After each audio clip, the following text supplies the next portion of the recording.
common question I get all the time. Pace, what happens if I default or the buyer defaults on a subject to loan?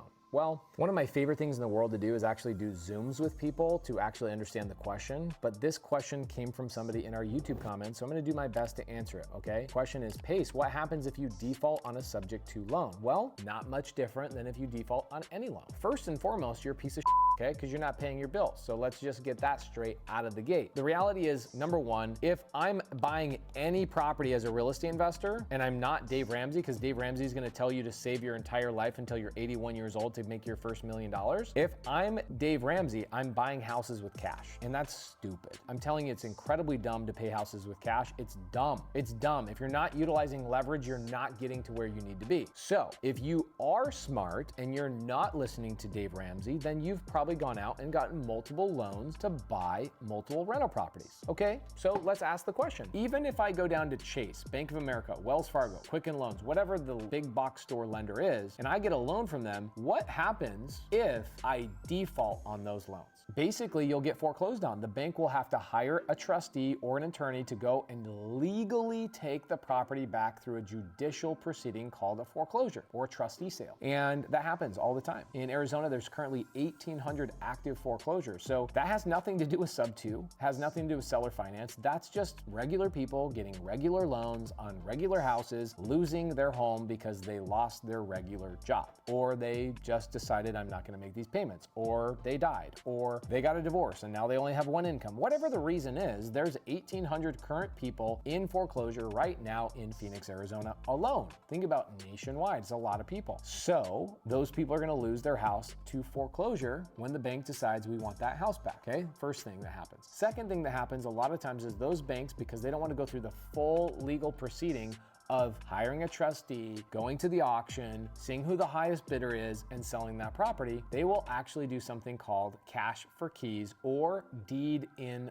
lieu. In lieu means instead of. So deed means I'm gonna give the property back to you through a document called a deed or proof of ownership. I'm gonna transfer the proof of ownership from me, the borrower, to you, the bank, in lieu of you foreclosing on me. That's why we call it a deed in lieu, okay? Does that make sense? Eric says that makes sense. So that definitely is the right description. So the bank can come to me and go, hey, Pace, you're a deadbeat piece of you're not making your payments. We're gonna go hire an attorney. I go, no. Hey, how about you give me $3,500 or $5,000? Sometimes cash for keys is $500. It just depends on the house and where you live. If you're in Mississippi or Louisiana, I'm sure it's like $17 they'll give you. If you're in Los Angeles, who knows? Maybe give you a couple $1,000, okay? Just depends on where you're at. Bank gives you money and says, please move out and we will ask you to deed the property to us in lieu of us going through a full-blown foreclosure, okay? So 1, foreclosure, 2, deed in lieu of foreclosure. And the third thing is people can do a short sell, okay? They can short sell, meaning they can go to the bank and go, I am underwater because the market crashed and I have no equity and I wanna blah, blah, blah. A fourth thing they can do is they can do a loan modification, okay? They can go to the bank and go, let's modify this loan. Let's restructure it so I can keep the property. And the fifth thing that these sellers can do is they can just sell it on the open market if there's enough equity to pay realtor fees and all that kind of stuff, okay? Now,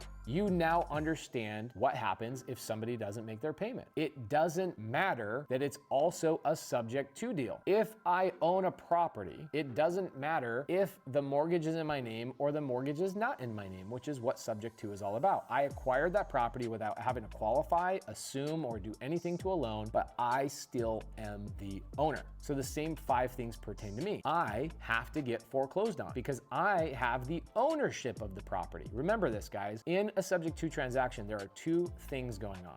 1, there is a loan. And 2, there is a proof of ownership called a deed. These actually don't have anything to do with each other, believe it or not. A loan and a deed are 2 completely different documents that are not attached in any way. So I can transfer the deed from one person to another person without ever changing the information on the loan. So let's say I, the buyer of this property, stop making the payment on this mortgage. The bank is going to come to me and say, we're going to foreclose on you, take that deed back from you, or we're going to do a deed in lieu of foreclosure foreclosure, give you cash for keys, or you can do potentially a loan.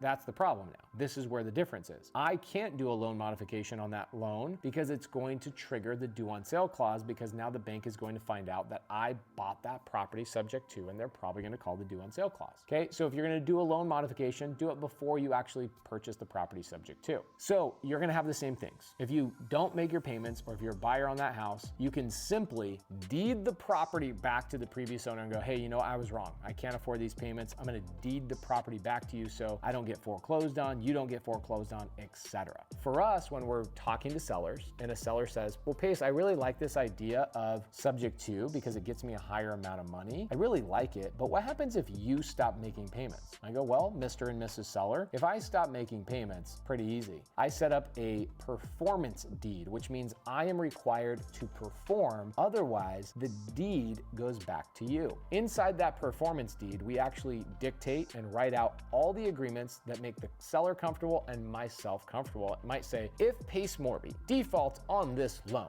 on day 31, the seller of this property can take the deed back in their name through this performance clause inside of the deed. It's very simple. We have an attorney draft all that kind of stuff, and the seller is protected. They can get the house back if I don't make those payments. It's very simple. Seller's protected, etc. Now, do I always have a performance deed on every single subject to that I buy? The answer is no, I don't. I don't always have a performance deed. I do it when a seller asks me for it. And it's something that I don't care whether I have it. I don't care if I don't, but just default, I don't put it in there unless the seller asks for it. So hopefully that answers your question of exactly what happens if you don't make your payments on your subject to loan that you took over from another seller. We'll see you in the next video.